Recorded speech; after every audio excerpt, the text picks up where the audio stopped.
My parents always told me I was a failure and would never amount to anything, until one day, my brother's fiancée looked me dead in the eye and said, "Wait, you're the CEO?" My parents informed everyone of my failure. I remained silent at my brother's engagement dinner. Then, his fiancée leaned towards me and softly uttered, "Hold on, you're Michael Carter." The entire room hushed. Even my father was speechless. Thank you for joining me today. I trust you're experiencing a wonderful day wherever you are. I'd be delighted if you could share in the comments which city or country you're viewing from and the current time there. Now let's commence our narrative together. The invitation rested on my well-used kitchen counter, its rich, textured paper and raised lettering a stark contrast to the chipped countertop. Jason Carter and Sarah Miller request the pleasure of your company. It felt less like an invitation and more like an imperative, a royal command I could not disregard. The engagement celebration for my younger sibling, Jason, the family's favorite son, who was marrying, and I, Michael Carter, the 32-year-old family disappointment, was expected to attend and fulfill my role. A familiar constriction tightened my chest, like old barbed wire being freshly twisted. 10 years. A decade since I had withdrawn from medical school, and the mark of inadequacy still felt branded onto my skin. I could still detect the sharp, clinging aroma of formaldehyde from the anatomy laboratory, a scent that had once symbolized intellectual pursuit but had gradually transformed into the stench of my own stifling. I recalled standing before my father, Richard, in his wood-paneled study, the words, "I can no longer continue this," tasting like ash in my mouth. His response was not the outburst I had anticipated. Worse, it was a silence, frigid and weighty as a granite tombstone. A silence that persisted for weeks, punctuated only by the solemn declarations that I had squandered a golden chance, that I had disrespected their sacrifices. His office, typically smelling of aged leather-bound books and the faint metallic hint of triumph, had felt like a courtroom where my verdict was perpetual underachievement. My mother, Susan, had reacted with a torrent of tears. I would overhear her on the telephone with her sisters, her voice a hushed murmur carrying through the thin walls of our residence, lamenting how I was adrift, how I was merely wandering. Her characteristic phrase, always delivered with a dramatic wave of her hand to her chest, was, "Oh, Michael, we just worry so much about your future." It was invariably followed by a sigh that appeared to draw all the air from the room, a sigh that implied my future was a desolate, barren landscape of her own imagining. She never inquired about my aspirations for my future. She only grieved the one they had envisioned for me. While I was wandering, Jason was flourishing. A business degree from a prestigious institution, a rapid ascent into a lucrative finance position downtown, a sleek new apartment with vistas that proclaimed, "I've succeeded." Family gatherings, when I could endure them, became showcases for Jason's latest accomplishment. I distinctly remember one Christmas. The fragrance of pine needles and roasting turkey permeated the air, normally a comforting scent that now felt oppressive. Jason unwrapped an exorbitantly priced timepiece from Dad, who clapped him on the back, his voice resounding. "That's my son, making his mark, setting the world ablaze." Earlier, I had attempted to explain a nascent concept I had for a community-focused technology initiative, something to assist individuals in navigating local resources. I had received a polite, dismissive nod from Dad and a, "Well, Michael, good to keep yourself occupied, son." The implication hung heavily in the atmosphere, occupied with pastimes, not with a genuine profession. Jason, meanwhile, would offer me condescending counsel, disguised as brotherly concern, about becoming serious and establishing myself, his own position so firmly secured on the fast track that he could not conceive of any other course. Those initial few years after medical school were a haze of inexpensive apartments that smelled of instant noodles and lingering solitude, part-time employment that covered expenses but eroded my spirit. The question haunted my sleepless nights: were they correct? Was I a failure? The burden of their disappointment felt like a physical weight, a cloak I could not discard. The concept for Access Path did not arrive in a sudden flash of divine inspiration. It was a slow burn, ignited by an experience volunteering at a local disability resource center. I witnessed firsthand the daily, soul-crushing frustrations of individuals entangled in bureaucratic complexities, contending for fundamental healthcare information, for access to specialists, for a shred of dignity. I began modestly, a side endeavor fueled by strong coffee and a stubborn refusal to believe things could not improve. I taught myself to code proficiently, constructing a simple, shareable database of local, accessible healthcare providers. The work was all-consuming, performed in the quiet isolation of my small apartment, the glow of my monitor my sole companion through countless late nights. The hum of the old desktop computer was a steady, reassuring presence. And then the first email arrived. Your small program helped me locate a physician who truly comprehends my condition. Thank you. A spark, a warmth that spread through my chest, a sensation of purpose so potent it momentarily overshadowed the years of familial disapproval. It was at a local technology gathering, amidst the monotonous sound of a speaker and the aroma of lukewarm pizza, that I encountered David Chun. He was brilliant, a coder far superior to me, but more significantly, he recognized the potential and access path when my own family could not or would not. He grasped the mission. We became co-founders, collaborators. Our initial shared office space was a glorified cupboard above a noisy print shop, small, cluttered, and perpetually smelling of industrial ink and David's ever-present, excessively strong coffee. But it vibrated with an energy, a sense of creation that was intoxicating. It was our sanctuary. Access Path expanded quietly, steadily. 10,000 users, 50,000, our first modest grant. We onboarded our first nonprofit clients, extending state by state. Each achievement was a private triumph, a silent refutation of the narrative my family had constructed for me. I attempted a few times to share these successes. I recall excitedly informing Mom about a successful pilot program we had launched in a neighboring state, how it was projected to assist thousands. She had listened with that familiar, distracted air, her eyes glazing over. That's lovely, dear, she had said, her attention already shifting. Did you hear Jason just received a significant promotion? He's considering purchasing a boat. He's taking us all to a lavish dinner to celebrate. The deflation was immediate, a familiar cold knot clenching in my stomach. It was always back to Jason. And now, Jason's engagement dinner. The family group chat had erupted with exclamation points and heart emojis when he posted the photograph of Sarah, her hand artfully displayed, the diamond winking ostentatiously. I had typed a perfunctory "Congratulations," and muted the notifications, the cheerful digital space feeling a million miles removed from my reality. The apprehension for this dinner was a tangible thing, a tightness in my stomach that had been intensifying for weeks. I knew the script. I would be the living embodiment of the before image in Jason's after. Dad would deliver his subtle and not-so-subtle criticisms, his assessment of my perceived lack of progress. Mom would flutter with anxious glances, her sighs punctuating his pronouncements. Jason, bless his heart, would offer that uniquely patronizing brand of sympathy only a successful younger sibling can summon. But as I stood before my wardrobe that evening, a tiny rebellious spark ignited within me, a weariness of their narrative. I glanced at the statistics for Access Path on my phone before turning it off. 80,000 active users, real individuals whose lives were slightly easier because of something I had built.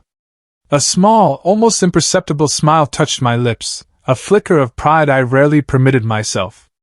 Instead of the drab, safe suit Mom always subtly urged me to wear, the one that made me feel like an undertaker at my own funeral, I reached for the newer charcoal gray one I had acquired with a small bonus after we had finalized a particularly challenging but rewarding contract. It fit well, it made me feel capable. It was a minor detail, a nearly unconscious act of defiance, but it felt like a refreshing breath before entering the gilded cage. Letit. The name itself dripped with the kind of extravagance my parents adored. As I handed my keys to the valet, the scent of expensive perfume and even more expensive cuisine wafted from the ornate entrance. Inside, the restaurant was a hushed symphony of clinking crystal, murmured conversations, and the subtle scrape of silver on china. It was the sort of establishment where you sensed your bank balance being silently evaluated by the maitre d'. My collar, which had felt perfectly comfortable moments before, suddenly seemed to be constricting around my throat. I spotted them almost immediately, comfortably seated at a prime circular table in the center of the room, a picture of familiar contentment for public display. My father, Richard, was holding court, his voice a low murmur as he entertained Sarah's parents with what was likely an anecdote showcasing his own business acumen. My mother, Susan, flitted around Sarah like a nervous hummingbird, adjusting an imaginary stray hair on Sarah's perfectly coiffed head. And Jason, my younger brother, looked every inch the young master of the universe, impeccably dressed in a suit that probably cost more than my first car, a confident, almost predatory smirk playing on his lips, his characteristic expression of smug superiority. "Michael, glad you could make it," Dad said, his handshake perfunctory, his eyes already scanning the room for someone more significant. The unspoken addition, "Don't embarrass us," hung in the air between us. Mom enveloped me in an embrace that was too tight, too brief, smelling faintly of her preferred lily-of-the-valley perfume, a scent I now irrevocably associated with anxiety-filled family gatherings. "Oh, Michael, you look neat," she chirped, her eyes flitting over my suit with an expression I could not quite decipher. Surprise? Relief that I was not wearing a stained t-shirt? "Sarah, darling, this is our Michael." Sarah Miller turned, extending a hand. Her smile was genuine, her handshake firm, her hazel eyes warm and direct. "So nice to finally meet you, Michael," she said, and for a fleeting second, I felt a flicker of something other than dread. She seemed normal, grounded, a stark contrast to the often strained formality and underlying tension that usually characterize Carter family gatherings. I managed a small, awkward smile in return. "You too, Sarah. Congratulations to you both." The conversation, or rather the monologue, quickly directed by my parents, revolved around Jason, his latest financial triumph at the firm, his upcoming promotion to vice president at such a young age, the fantastic old money family Sarah hailed from. Each statement felt like another carefully placed stone in the wall that separated me from their glittering world, another layer of polish on Jason's golden image. When Sarah's father, a genial man named Arthur, politely inquired about my profession, Dad interjected before I could form a sentence. "Michael's our free spirit," he boomed, a hearty laugh accompanying the words that did not quite reach his eyes. "Still chasing butterflies, son?" He winked at Arthur as if sharing an inside joke, the kind that makes you the punchline. I felt the familiar heat rise in my neck. "I run a tech company," I murmured, the words feeling inadequate, flimsy in the face of their grand pronouncements about Jason. Mom, ever the skilled conversational navigator away from uncomfortable subjects, namely me, quickly chimed in. "Oh, but Jason's new role, Arthur, it involves managing a portfolio worth tens of millions. He tries to explain it to us, but it's all terribly complex and important, isn't it, dear?" She beamed at Jason, then shot me a look that clearly communicated. "See, Michael, this is what real success sounds like." Jason, never one to miss an opportunity to subtly assert his dominance, leaned back in his chair. "Yeah, the market's been volatile, a real beast, but we're navigating it pretty well. Big responsibilities, you know." He glanced my way, a flicker of that familiar condescension in his eyes. "Not everyone's cut out for that kind of pressure, I guess." "Pressure?" I almost scoffed. I thought of the frantic all-nighters with David when our main server had crashed just as we were launching a critical update for a state healthcare partner, the livelihoods of thousands of our users hanging in the balance. I thought of the crushing weight of payroll when we were just starting out, the constant gnawing fear of letting our small team down. But I said nothing. I focused on the intricate pattern of the bread plate before me, the taste of the expensive, artfully arranged food turning to ash in my mouth. The silence from my end of the table was a chasm. My contributions to the family narrative were apparently best left unsaid. Despite my family's conversational bulldozing, Sarah seemed genuinely curious. She managed to direct a few more questions my way during a lull when Dad was pontificating to her mother about his golf handicap. "A tech company, Michael? What kind of platform is it?" "It's a platform that helps people with disabilities access healthcare services and resources more easily," I explained, keeping my voice low. Before Sarah could respond, Dad, his attention momentarily diverted back to our side of the conversation, cut in with his characteristic dismissive hand wave. Very niche, of course. A wonderful passion project for Michael, keeps him occupied. We're still hoping he'll find something a bit more substantial, something with a clear career path, you know. I observed Sarah frown, just for a second, at Dad's interruption. She looked at me thoughtfully, a puzzled expression in her intelligent eyes. She opened her mouth as if to ask another question, but Mom, sensing an opening, launched into an animated, overly loud anecdote about Jason's adorable childhood fear of clowns, effectively derailing any further inquiry into my passion project. A painful memory surfaced unbidden, Dad on the phone a few months back, his voice carrying from his study. He had been speaking to his old friend and golfing companion, Mr. Henderson. I had not meant to eavesdrop, but snippets had drifted out. No, Michael's still tinkering away on that little website of his. A lovely idea, of course, bless his heart, but not exactly setting the world on fire, you know. Not like Jason, now he's really going places. My father had not just been dismissive to my face. He had been actively curating the narrative of my failure to his peers, solidifying my status as the family's resident underachiever. The memory left a bitter, metallic taste in my mouth, like an old penny. The toast commenced. Sarah's father delivered a warm, heartfelt speech welcoming Jason into their family. Then it was Dad's turn. He stood glass raised, his voice resonating with practiced paternal pride as he extolled Jason's virtues. A son who has never given us a moment's worry, he declared, his gaze sweeping the table. Who has exceeded every lofty expectation we ever dared to dream for him. A true success story, a beacon of what hard work and dedication can achieve. Then the inevitable, expertly executed pivot. He glanced my way, his expression softening into one of performative, almost mournful pity.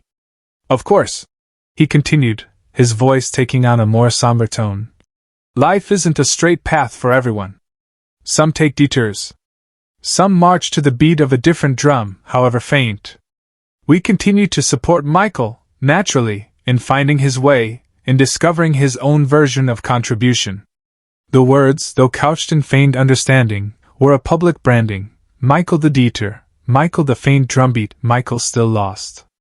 I gazed at the pristine white tablecloth, the expensive linen suddenly feeling like sandpaper beneath my fingertips. I could hear Mom's soft, perfectly timed sniffle beside me, her supporting act in this family drama. The air grew thick with unspoken judgments, with the weight of their collective disappointment. I could feel Sarah's eyes on me, a silent, searching question in them, and in that moment, a wave of utter resignation washed over me. A voice whispered in the deepest recesses of my mind, so this is it again. Maybe they're right. Maybe I'll never escape this shadow. The silence that followed my father's toast was heavy, broken only by the polite, almost nervous clinking of glasses as people took a perfunctory sip. I kept my gaze fixed on the intricate weave of the tablecloth, bracing myself for the remainder of the evening, which I knew would unfold along the same predictable, painful lines. This was my role, my preordained script in the Carter family saga, the quiet, unremarkable son, a living testament to unfulfilled potential. My parents were basking in the afterglow of Dad's speech, a portrait of parental pride. Jason, ever the gracious recipient of accolades, nodded with a practiced humility that did not quite reach his eyes. It was then that Sarah turned to me, her brow furrowed in thought. She spoke softly, but in the momentary lull, her voice seemed to cut through the ambient restaurant noise with surprising clarity. Access path, she began, her hazel eyes fixed on mine. You said it helps people with disabilities navigate the healthcare system? I nodded, surprised she had remembered or even cared amidst the Jason-centric deluge of conversation. Yes, that's the core of it. We tried to streamline access to specialists, consolidate resources, connect people with support networks, make a complicated process a little less overwhelming. Her eyes, already wide with interest, seemed to ignite from within. And your name, it's Michael Carter? She pressed, leaning in slightly, her voice dropping to a conspiratorial whisper that nevertheless seemed to make the air around our table crackle with sudden attentiveness. "Wait a minute," her breath caught. "Are you the Michael Carter? The CEO of Access Path?" The sound of a fork clattering against the china plate a table away was unnaturally loud in the sudden, profound hush that fell over our group. I looked up, startled by the intensity in her voice. My father, who had been in the middle of taking a self-important sip of his wine, froze, the glass halfway to his lips, his eyes wide and unblinking. My mother's perfectly painted smile had vanished, replaced by a slack-jawed confusion, her hand instinctively flying to the pearls at her throat. Jason, who had been smirking at some private joke, stared at me, his face wiped clean of all expression save for utter dumbfounded shock. Even Sarah's parents, who had been politely listening to my father, now looked at our end of the table with a new, sharp intrigue, sensing the sudden, inexplicable shift in the atmosphere. Before I could confirm or deny, before I could even process the implications of her question, Sarah's face lit up with an almost incandescent excitement. She seemed completely oblivious to the emotional bomb she had just detonated within the Carter family, or perhaps she was only just beginning to register its shockwaves. "Oh my God, it is you!" she exclaimed, her voice gaining volume and vibrancy with each word. "Access Path is incredible! My brother, Mark, he was paralyzed in a car accident 3 years ago. Your platform has been an absolute lifeline for him. The doctors at his rehabilitation hospital, they recommend it to all their long-term care patients." She turned to the rest of the table, her voice ringing with a genuine, unbridled passion that was both startling and captivating. "You have no idea what a difference it makes. Trying to find specialists who understood his specific needs, coordinating care between multiple doctors, navigating the insurance nightmares. It was a constant, exhausting battle for our whole family. Access Path simplified so much of it. Mark actually connected with an adaptive sports program through one of your resource links. He says it gave him his life back, a sense of community he thought he'd lost forever." She effused about specific features, the curated database of accessible clinics that Dad had dismissed as niche, the secure peer support forums where Mark had found solace and practical advice, the integrated telehealth options that saved him exhausting trips to outpatient facilities. She even mentioned reading an article some months ago about the visionary, albeit low-profile, CEO behind this transformative platform, never for a moment dreaming it was her future brother-in-law, the family's resident free spirit. "We've been trying to get our hospital foundation to officially partner with Access Path for months," she declared, looking at me with something akin to awe. "The impact you're having is phenomenal." A wave of heat washed over me, followed by a strange, disorienting lightness, as if the floor had tilted beneath my feet. It was like watching a scene from someone else's life, a life where I was not the perpetual disappointment. I saw my father's face, usually so ruddy and confident, drain of color, leaving it a mottled, pasty gray. My mother's lips moved silently, her eyes wide and tear-filled, darting between me and Sarah. Jason just stared, his mouth slightly agape, his earlier smugness completely vanquished, replaced by a bewildered, almost resentful disbelief. Even Sarah's parents, who had been politely listening to my father, now looked at our end of the table with a new, sharp intrigue, sensing the sudden, inexplicable shift in the atmosphere. The silence from my family was deafening, a palpable void where their usual pronouncements and judgments should have been. Then, in her unscripted, heartfelt enthusiasm, Sarah inadvertently delivered the killing blow, the first major twist in the carefully constructed narrative of my inadequacy. "It's funny, actually," she mused, a slight frown creasing her brow as she recalled something.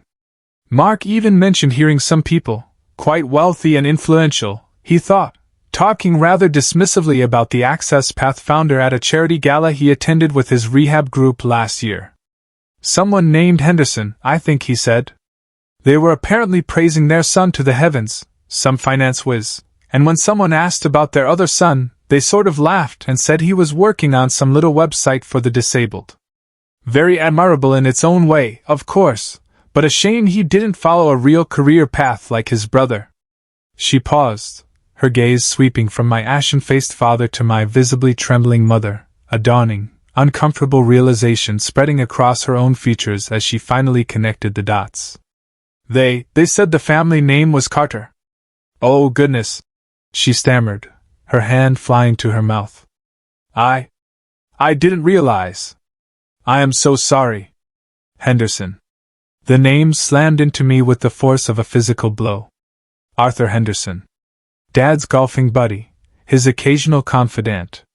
The overheard phone call from months ago, the snippets of conversation I dismissed as typical parental grumbling, now clicked into place with horrifying clarity. This was not just passive ignorance on my parents' part, not just a failure to see or understand. This was active, public dismissal. They had a narrative, Jason the success, Michael the well-meaning but ultimately misguided hobbyist, and they had been broadcasting it to their peers, to anyone who would listen, likely to shield themselves from the perceived shame of having a son who did not fit their narrow definition of achievement. The little website. That, more than anything, stung with a fresh, unexpected venom. Richard Carter, my usually formidable father, looked as though he had been slapped, his face flushed a dark, mottled crimson, then paled again. Susan let out a small, wounded cry, a genuine sound of distress this time, not one of her usual performative sighs. We never understood the scale of it, Michael, she whispered, her voice trembling. We just thought it was a small thing. Her voice trailed off, lost in the wreckage of her own carefully crafted illusions. The silence at the table was thick, suffocating. Sarah's parents looked utterly bewildered, glancing between their daughter, me, and my stunned parents, clearly struggling to comprehend the undercurrents of this family implosion. All eyes eventually turned to me. I felt a surge of adrenaline, a roaring in my ears, but beneath it, a profound, unexpected calm began to settle. The years of carefully suppressed resentment, of feeling invisible, of battling the crushing weight of their disapproval, began to recede like a tide going out. I looked directly at my father, then my mother, then Jason. My voice, when I finally spoke, was quiet, measured, devoid of triumph or accusation, filled only with a weary, undeniable truth. Access Path currently has over 80,000 active users across 15 states, I said, my gaze unwavering. We partner with 3 state healthcare agencies and have a significant backlog of national nonprofits wanting to integrate our services.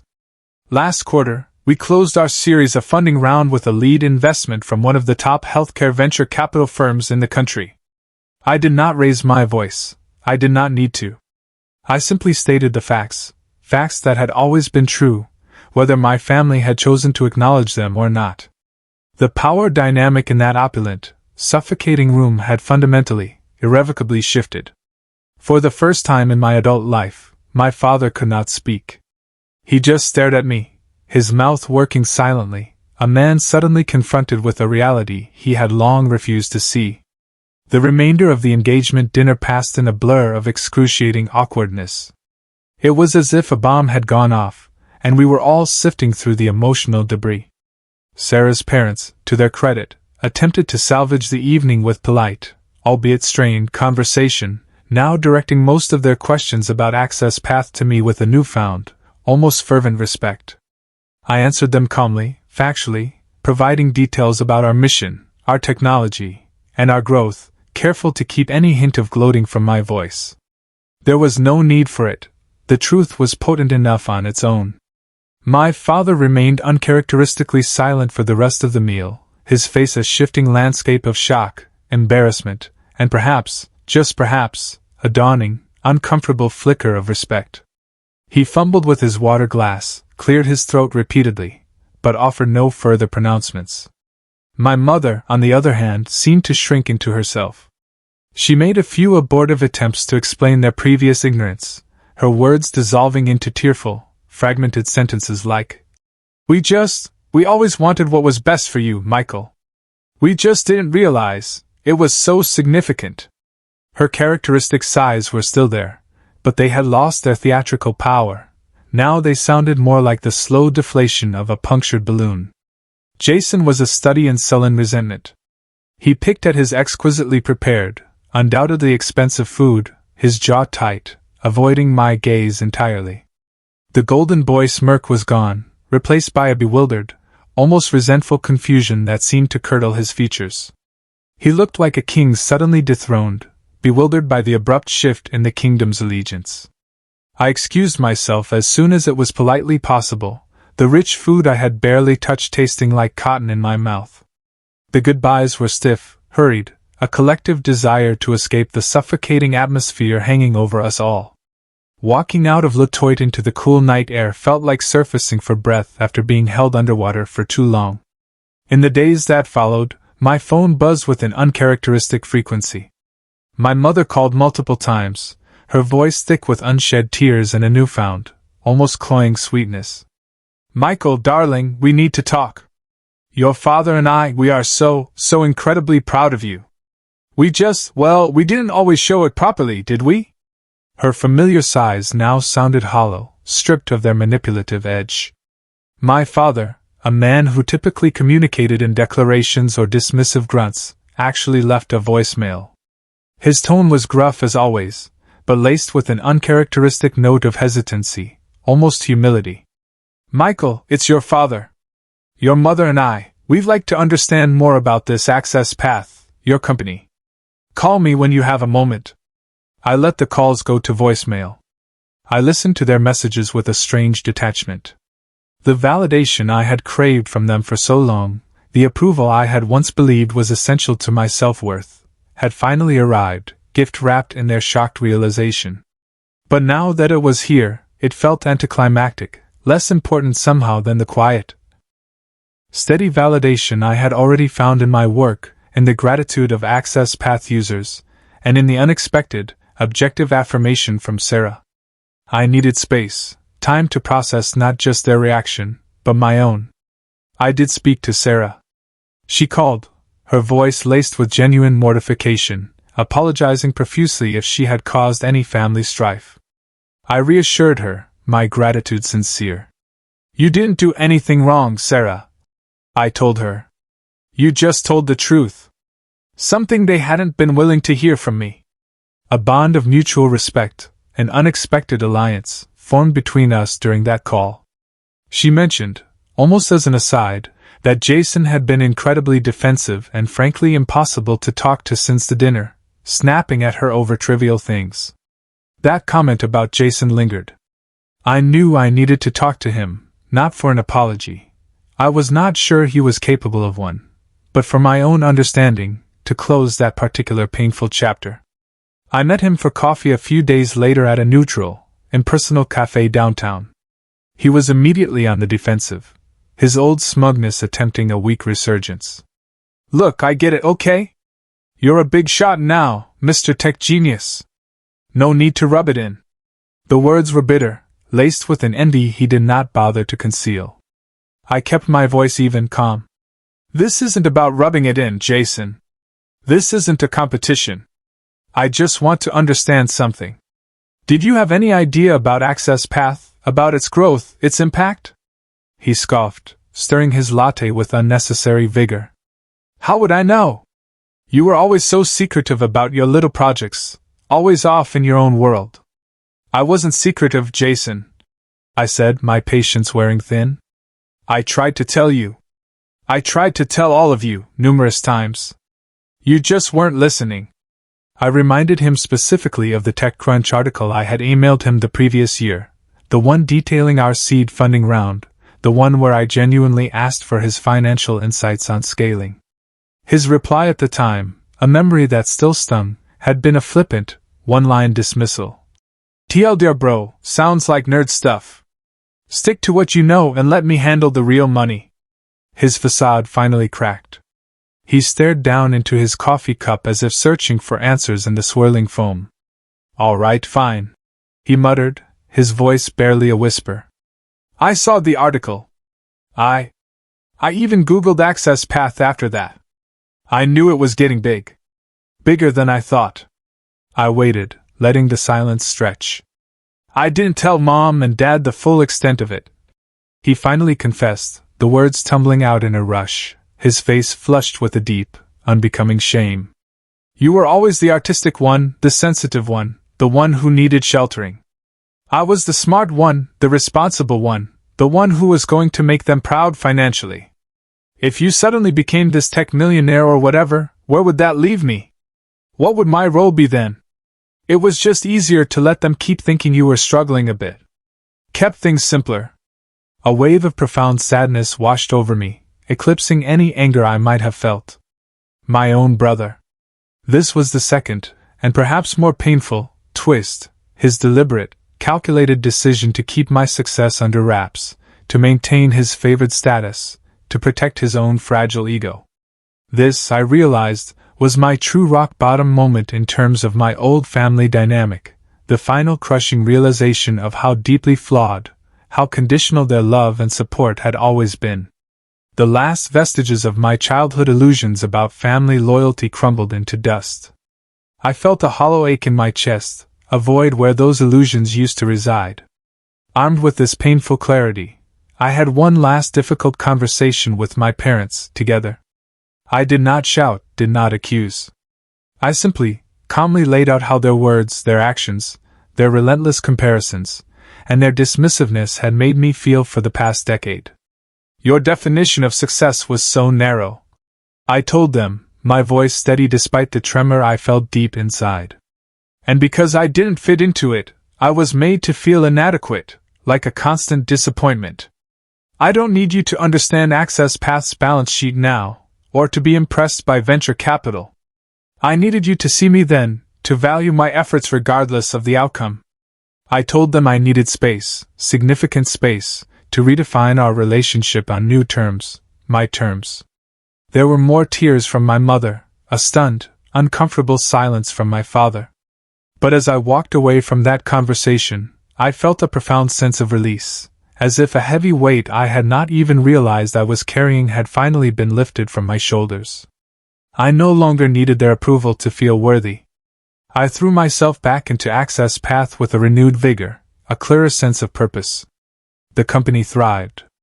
My relationships with David and my dedicated team, my chosen family, deepened. My interactions with my parents became infrequent, polite, and carefully managed by me, dictated by my own comfort level. The old toxic power dynamic was broken, shattered on the floor of that pretentious restaurant. Months later, I attended Jason and Sarah's wedding. I was polite to my parents, exchanged a civil if distant nod with Jason, but I had a genuinely warm, engaging conversation with Sarah, who greeted me with an open smile and sincere affection. As I watched my parents observe me from across the reception hall, I saw a complex mixture of emotions in their eyes: regret, confusion, and perhaps for the first time, a dawning, albeit distant, respect. I felt a sense of peace. I was no longer the family outcast, the perpetual failure. I was simply Michael, a man comfortable in his own skin, defined by his own achievements, walking his own path. The final scene of this chapter of my life is not set in a tense family dinner or a sterile meeting room.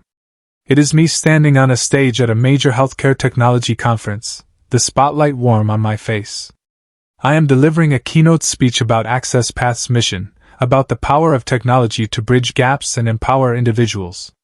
As I look out at the sea of faces in the auditorium, at the doctors, the patients, the advocates, the innovators, I feel a profound sense of fulfillment, a quiet joy that resonates deep in my bones. This is my validation. This is my success, defined on my own terms.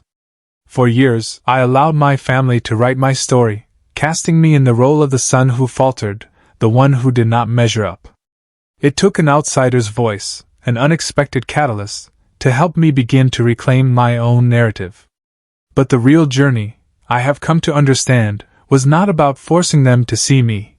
It was about me finally seeing myself, recognizing my own worth independent of their applause or their criticism.